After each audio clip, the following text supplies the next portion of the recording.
Hello guys, welcome to topic T. मेरा नाम है आकाश यादव और लास्ट वीडियो में जो टॉपिक हमने कवर किया था इंट्रोडक्शन टू ट्रिग्नोमेट्रिक रेशियोज़, उससे रिलेटेड क्वेश्चंस आज हम लोग देखने वाले हैं। और अगर आपको कोई क्वेश्चन नहीं आता है कहीं से भी, आप कोई भी क्वेश्चन नहीं समझ में आ रहा है, तो आप हमारे फेसबुक ग्रुप क्यूए कांग्रीगेशन पर शेयर करें। तो आज जो हम टॉपिक्स के क्वेश्चंस को देखने वाले हैं वो क्वेश्चंस कुछ इस तरीके से हैं, जैसे कि ये सामने ही है। पहला क्वेश्चन है find tan p minus cot R, जो कि ये रहा question. tan p minus cot R इस related P Q R triangle से हम देखने वाले हैं। ये रहा हमारा ट्राइंगल पी क्यू आर। दूसरा क्वेश्चन है given sec theta is equals to 13/12, और इसके लिए हमें बचे सभी ट्रिग्नोमेट्रिक रेशियोज़ की वैल्यू फाइंड करनी है। कौन कौन से हैं वो बताइए आपको। कॉस, साइन, टैन, कोसेक और कॉट। ठीक है। क्वेश्चन नंबर 3 है हमारा triangle P Q are, right angle जो कि क्यू पर बन रहा है, और यहाँ पर ट्राइंगल में जो दो साइड्स हैं P R plus Q R, उनका सम दे रखा है यहाँ पर, और एक थर्ड साइड पी क्यू जो 5 सेंटीमीटर दे रखी है। तो हमें यहाँ पर साइन पी, कॉस पी और टैन पी की वैल्यू फाइंड करनी है। क्वेश्चन नंबर 4 है हमारा कॉट थीटा, जो रेशियो दे रखा है 7/8। इसमें वैल्यूएट करेंगे 1 plus sine theta minus 1 minus sine theta upon 1 plus cos theta 1 minus cos theta, और इसी का सेकंड पार्ट भी सॉल्व करेंगे। नहीं तो ये आप लोगों को खुद करना है, कॉट स्क्वायर थीटा। ठीक है। और क्वेश्चन नंबर 5 ये एक्सरसाइज से नहीं है, लेकिन मुझे लग रहा था तो मैंने एक एग्जांपल लिया है, जो कि है if angle B and angle Q are acute angle such that sine B is equal to sine Q, then prove that angle B is equals to angle Q. ठीक है। इसके ये जो दो ट्राइंगल है ए बी सी और P Q are, वो सामने दे रखे हैं। ठीक है। तो क्वेश्चन नंबर 1 जो हमारा है, जिसमें हमें फाइंड करना है tan p minus cot R. ठीक है। तो उसको हम देखते हैं। क्वेश्चन 1, ट्राइंगल बनाए लेते हैं यहाँ पर भी फिर से एक, जहाँ पर 12 सेंटीमीटर है ये, और ये 13 सेंटीमीटर है। नाम क्या था ट्राइंगल का? P Q are. ठीक है। जहाँ हमें पी क्यू की वैल्यू पता है 12, पी आर की वैल्यू पता है 13। ठीक है। और राइट एंगल के ऊपर बन ही रहा है, तो हमें फाइंड करना है tan p minus cot R. tan p minus cot R, लेकिन हमें तीनों साइड्स की वैल्यू नहीं पता है, तो हम सबसे पहले तो वो तीनों साइड्स की वैल्यू पता करेंगे, और वो करेंगे पाइथागोरस थ्योरम से। साइड में कर लेते हैं बाय पाइथागोरस थ्योरम।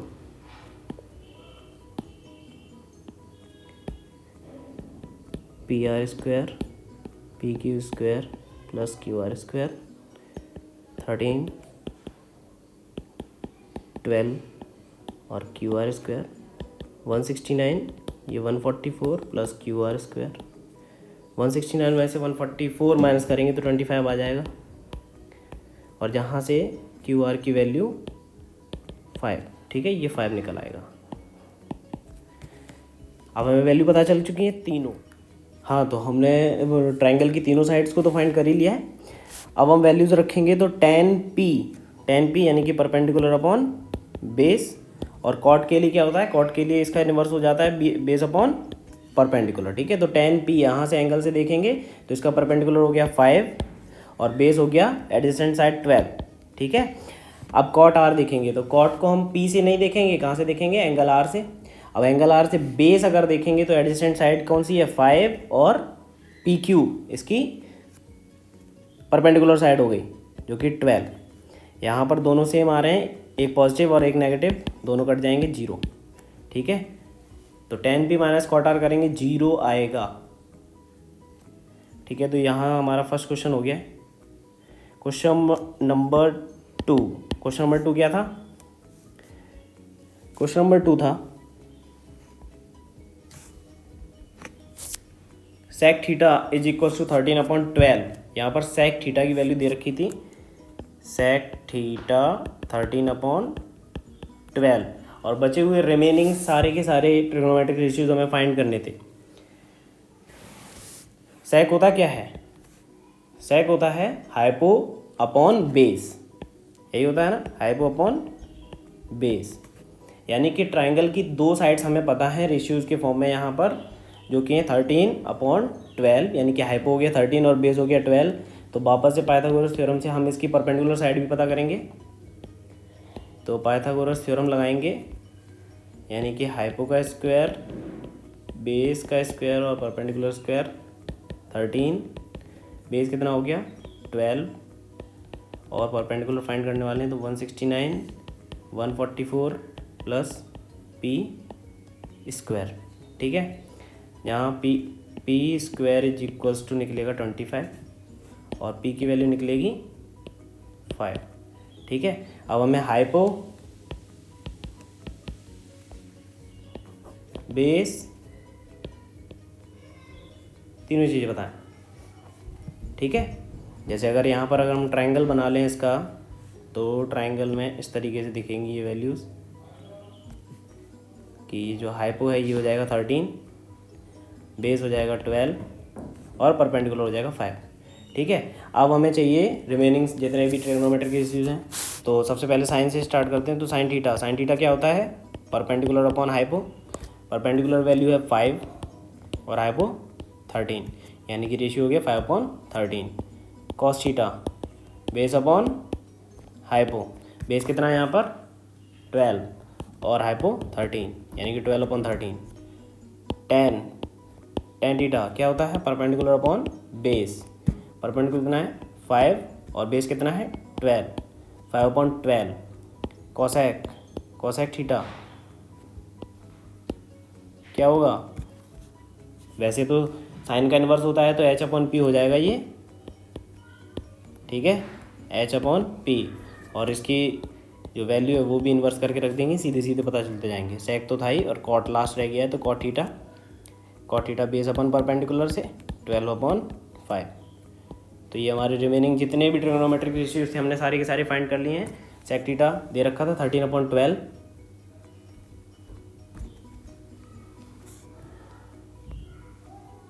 ठीक है। तो अगर हम देखें तो हाइपो अपॉन बेस, जहाँ से साइन थीटा जो है वो perpendicular upon hypo, cos theta, tan theta, cosec theta, cot theta, सारी की वैल्यू हमने फाइंड कर ली है। ठीक है, एक बार वापस से देख सकते हो। अब हम लोग लेकिन क्वेश्चन नंबर 3 पर चलेंगे। क्वेश्चन नंबर 3 क्या था हमारा, क्वेश्चन नंबर 3 था कि ट्राइंगल पी क्यू आर है जो कि राइट एंगल हो रहा है क्यू पर, और यहाँ पर P R plus Q R दो साइड्स का सम दे रखा है 25 सेंटीमीटर। ठीक है, यहाँ देखेंगे 25 सेंटीमीटर, और जो थर्ड साइड है पी क्यू वो दे रखी है गिवन 5 सेंटीमीटर। और ये इसको लेकर के फिर साइन पी के लिए, कॉस पी के लिए और टेन पी के लिए हमें सॉल्व करना है। तो पहले ट्राइंगल बना लेते हैं। ये हमारा क्वेश्चन नंबर 3। ठीक है, एक ट्राइंगल बना लेते हैं पहले तो। पी क्यू आर, जहाँ पर पी क्यू उसने दे रखा है 5 और बची दो साइड्स का सम दे रखा है P R plus Q R equal 25। हम क्या करने वाले हैं कि यहाँ पर पी आर को एक्स मान लेते हैं। अगर पी आर एक्स है तो इसका मतलब क्यू आर कितना हो जाएगा 25 माइनस एक्स। ठीक है, वैल्यू तो हमें फाइंड करनी है, बिना वैल्यू के हम रेशियोज कैसे फाइंड करेंगे। ठीक है, तो वैल्यू फाइंड करने के लिए पाइथागोरस में रखेंगे, इनको पाइथागोरस में रखेंगे तो P R equal Q R plus P Q, मतलब इनके जो स्क्वायर्स हैं उनका सम। तो पी आर की वैल्यू कितनी है एक्स स्क्वायर, क्यू आर की वैल्यू कितनी है 25 माइनस एक्स का स्क्वायर होल स्क्वायर जिसको बोलेंगे, और पी क्यू 5 का स्क्वायर। सॉल्व करेंगे इसको, ये ए माइनस बी का होल स्क्वायर बन गया। यहाँ पर आइडेंटिटी क्या होती है A square plus B square minus 2ab। तो जिस हिसाब से 25 का square plus x square minus 2 into 25x, और यहाँ 5 का स्क्वायर करेंगे तो 25। ठीक है, एक्स स्क्वायर 25 का स्क्वायर कितना होता है 625 plus x square minus 25 two जा 50x प्लस 25। ठीक है, यहाँ देखेंगे ये एक्स स्क्वायर से कट जाएगा ठीक है, दूसरी तरफ जाने पर। और यहाँ 625 और ये 25 इधर जीरो रह गया अभी, तो 625 और 25, ये 625 और 25 ऐड हो जाएंगे तो कितने हो जाएंगे 650 माइनस का 50x। हम क्या करेंगे, ये 50x दूसरी तरफ भेजे दे रहे हैं अभी तो, और फिर ये 650 को डिवाइड करेगा कितनी बार 13 टाइम। तो x की वैल्यू x की वैल्यू पता चल गई, और x हमने किसको माना था PR को, यानी कि ये निकला 13। कितना निकला 13। अब जब ये 13 निकला है, ये जो PR है ये 13 निकला है, तो अब हमें QR की वैल्यू पता करनी है। तो QR क्या हो जाएगा, QR क्या हो जाएगा, QR हो जाएगा 25 माइनस एक्स, जो कि हो जाएगा 25 माइनस 13 से 12। ठीक है, ये हो गया 12। ठीक है, QR कितना हो जाएगा 12। अब हमें तीनों ट्राइंगल्स का मेज़रमेंट जो भी है वो हमें पता चल चुका है। अब हमें वैल्यूज चाहिए है किस किस की, हमें चाहिए साइन P की, कॉस P और टेन P की। ठीक है, तो सबसे पहले साइन P देखते हैं। तो साइन P हमारा ट्राइंगल ये है वो एक्यूट एंगल, और साइन क्या होता है परपेंडिकुलर अपॉन हाइपो। तो यहाँ से देखने पर ऑपोजिट में है QR, तो इसका मतलब QR और हाइपो PR, यानी कि 12/13। ठीक है, 12/13। नेक्स्ट क्या है कॉस P। इसके लिए क्या होता है बेस अपॉन हाइपो, एंगल तो वही है, एडजेसेंट साइड कौन सी है ये 5 PQ। ठीक है, तो यहाँ रखेंगे PQ अपॉन PR। PQ कितना है 5 और PR कितना है 13। ठीक है, cos P की वैल्यू पता चल गई है यहाँ। अब लास्ट रह गया हमारा tan P की वैल्यू फाइंड करनी है। tan P क्या होता है, कहने मतलब tan का रेशियो क्या होता है परपेंडिकुलर अपॉन बेस। तो परपेंडिकुलर क्या था QR और बेस कितना था PQ। तो QR अपॉन PQ रखेंगे तो 12/5। तो इस हिसाब से तीनों ट्रिग्नोमेट्रिक रेशियोज जो हमें फाइंड करनी थी साइन P, कॉस P और tan P, उसकी वैल्यू हमने फाइंड कर ली है। एक बार फिर से देख लो, हमें दो साइड्स का सम दे रखा था, तीसरी साइड जो थी वो गिवन दे रखी थी PQ। ठीक है, PQ गिवन दे रखी थी 5 सेंटीमीटर। पाइथागोरस से हमने उनकी तीनों साइड्स को फाइंड किया, और तीनों साइड्स को फाइंड करने के बाद तीनों ट्रिग्नोमेट्रिक रेशियोज जो साइन कॉस टेन की वैल्यू एंगल P से जो पूछी गई थी वो हमने निकाल ली। ठीक है, अब हमारा आता है क्वेश्चन नंबर, कौन सा होगा question number 4।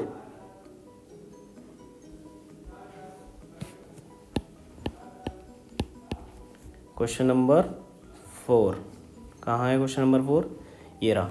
If cot theta is equals to 7/8, तो हमें वैल्यूट करनी है 1 + sin theta, 1 - sin theta upon 1 + cos theta और 1 - cos थीटा। चलिए, तो अब हम लोग ये वाला सॉल्व करने वाले हैं। हमें वैल्यू दे रखी है cot theta is equals to 7/8, देखा था ना अभी 7/8। ठीक है, कॉट होता क्या है, कॉट होता है बेस अपॉन परपेंडिकुलर, यानी कि बेस अपॉन परपेंडिकुलर, यही होता है। यानी कि बेस हो गया 7 और परपेंडिकुलर हो गया 8। ठीक है, ट्राइंगल बना लेते हैं।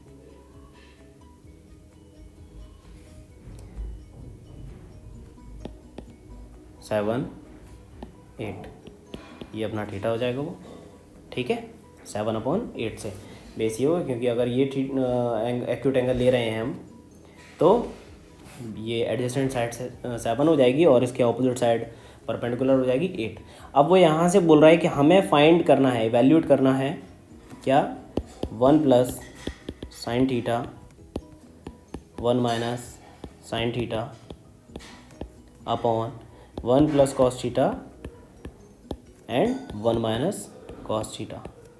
ठीक है, अब लेकिन हमें वैल्यूज तो दो ही पता है, बेस और परपेंडिकुलर की। हाइपो पता करने के लिए फिर से पाइथागोरस, बहुत यूज़ है पाइथागोरस का, पाइथागोरस। ठीक है, जहाँ हाइपो का स्क्वायर, परपेंडिकुलर का स्क्वायर और बेस का स्क्वायर, हाइपो फाइंड करना है। परपेंडिकुलर 8 और बेस 7, 64, 49, ये हो जाएगा 9, 4, 13, 1, 6, 1, 11। एच की वैल्यू हो जाएगी √113। ठीक है, चलिए। अच्छा, यहाँ एक आइडेंटिटी बन रही है a + b a - b, a² - b² की। a² - b², क्या होता है? a + b a - b। ठीक है, ये आइडेंटिटी बन रही है। तो इस हिसाब से ये क्या हो जाएगा? 1 - sin² theta upon 1 - cos² theta. ठीक है,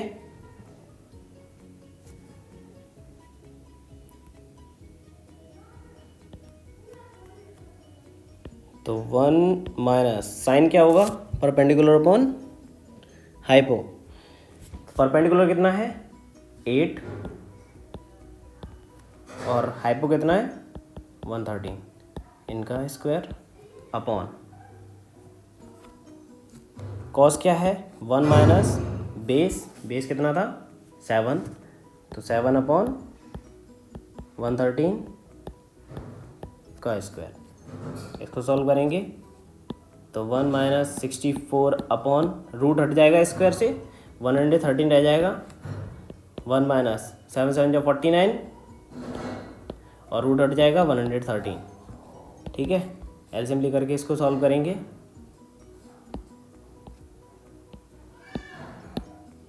एलसीएम लेकर के इसको सॉल्व करेंगे तो ये हो जाएगा 113 - 64 अपॉन 113, और 113 - 49 अपॉन 113। ठीक है, एलसीएम तो लेना आता ही होगा ना। ये दोनों यहाँ पर कट जाएंगे, बचेगा क्या? 113 - 64 अपॉन 113 - 49। ठीक है, 113 में 64 जाएंगे तो 49 बचेंगे, और 113 में से 49 जाएंगे तो 64 बचेंगे। 49 अपॉन 64, यही हमारा रेशियो हो गया। ठीक है, इसका सेकंड पार्ट मैंने आपको खुद ही बोला है करने के लिए। cot² थीटा को फाइंड करना है आपको ही। वैसे सीधी cot थीटा की वैल्यू दे रखी है, उसका स्क्वायर कर दो, फाइंड हो जाएगा। अब हमारा क्वेश्चन नंबर 5। उसमें क्या था? उसमें 2 ट्राइंगल्स दे रखे थे।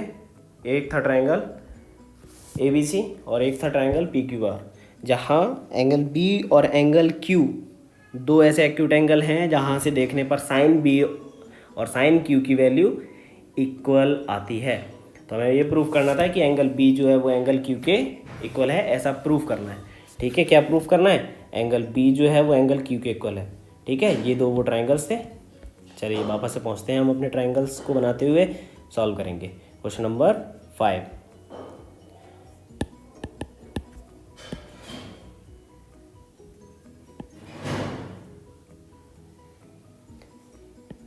ABC और PQR राइट एंगल, ये C होंगे और ये QR होगा। हमें देखना है एंगल B से और एंगल Q से। वो बोल रहा है कि साइन B जो है वो साइन Q के इक्वल है। इक्वल है, साइन क्या होता है? Perpendicular upon hypo. तो इस ट्राइंगल में अगर हम देखें तो perpendicular upon hypo, angle B से देखने पर क्या होगा? AC upon AB। और साइन Q में, यानी कि दूसरे वाले ट्राइंगल, यानी कि इसमें अगर देखें तो यहाँ पर एंगल Q से देखने पर परपेंडिकुलर होगा PR और हाइपो होगा PQ। इसका मतलब इन दोनों ट्राइंगल्स में इनके ये जो साइड्स का रेशियो है AC अपॉन AB, वो दूसरे ट्राइंगल के रेशियो PR अपॉन PQ के इक्वल है। हम इसको एक कोई भी कांस्टेंट वैल्यू K के इक्वल माने लेते हैं। ठीक है, K के इक्वल मान लेते हैं। अब क्या करना है? हम इनकी तीसरी साइड्स को भी तो फाइंड करना है, जो है BC। अगर BC की वैल्यू देखें इस ट्राइंगल से तो क्या निकलेगी? BC is equals to root के अंदर AB² माइनस AC², यही निकलेगी। AB² माइनस AC स्क्वायर, ठीक है। और दूसरी तरफ QR की अगर वैल्यू देखें यहाँ पर इस वाले ट्रायंगल में, तो QR की वैल्यू क्या निकलेगी, PQ square minus PR square. ये दोनों वैल्यूज़ हो गई इनकी थर्ड साइड BC और QR की। अब अगर इनका रेशियो अगर हम फाइंड करें, BC अपॉन QR का रेशियो अगर हम फाइंड करें तो क्या निकलेगा, BC क्या है, AB का स्क्वायर माइनस AC का स्क्वायर अपॉन PQ का स्क्वायर माइनस PR का स्क्वायर। अच्छा, यहाँ हम क्या करेंगे कि अगर हमें AB की वैल्यू फाइंड करनी है, किसकी, AB की वैल्यू अगर फाइंड करनी है तो AB की वैल्यू क्या हो सकती है,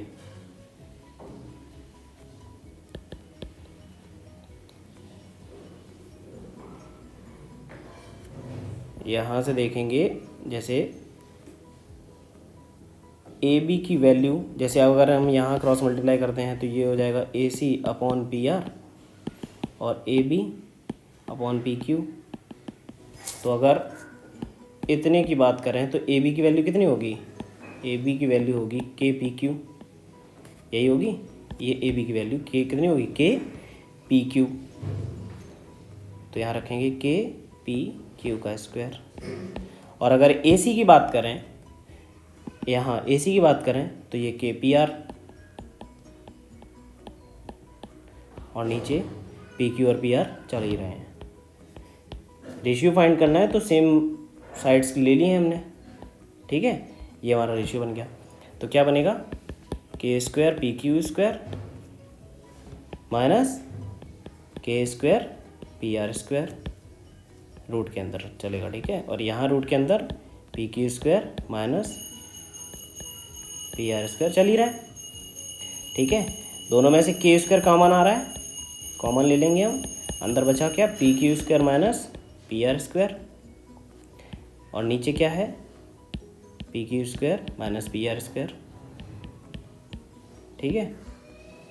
अब ये जो K है ये रूट से बाहर आ जाएगा, तो क्या रह गया रूट के अंदर, PQ square minus PR square upon root में PQ square minus PR square. Value कितनी रह गई, K, और ये वैल्यू किसकी हो गई, BC अपॉन QR की। अब यहाँ देखेंगे हम, वापस से चलेंगे ऊपर, कि AC upon AB PR upon PQ के इक्वल था, ये रेशियोज, और हमने इन दोनों रेशियो को K कांस्टेंट वैल्यू मान ली थी, उसके इक्वल रखा था। और वापस से ये जो थर्ड रेशियो है हमारा BC अपॉन QR, ये भी K के इक्वल आ गया है, यानी कि K के इक्वल अब कितने हो गए रेशियोज हमारे, तीनों ratios AC upon AB,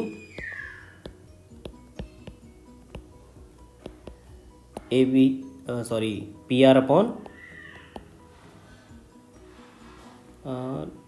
PR, एक सेकंड ज़रा रेज कर दूँगा,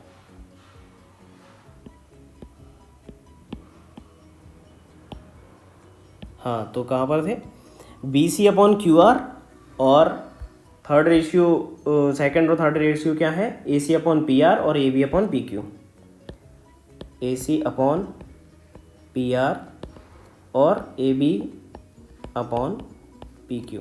तो ये तीनों रेशियोज जो हैं वो इक्वल हो गए।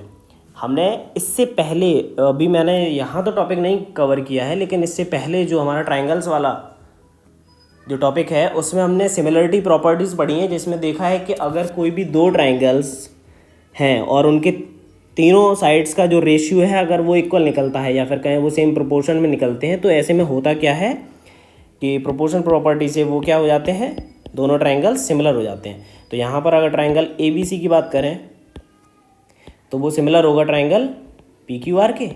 और जब दो ट्रायंगल PQR, अब ये किससे होंगे ये भी बता दूँ, बाई साइड साइड साइड, ठीक है, क्राइटेरिया से ये इक्वल हो जाएंगे, सिमिलर हो जाएंगे। और सिमिलर होने के बाद हमें पता है कि अगर कोई भी दो ट्रायंगल सिमिलर हैं तो इसका मतलब उनके करस्पॉन्डिंग एंगल्स भी जो हैं वो इक्वल होंगे।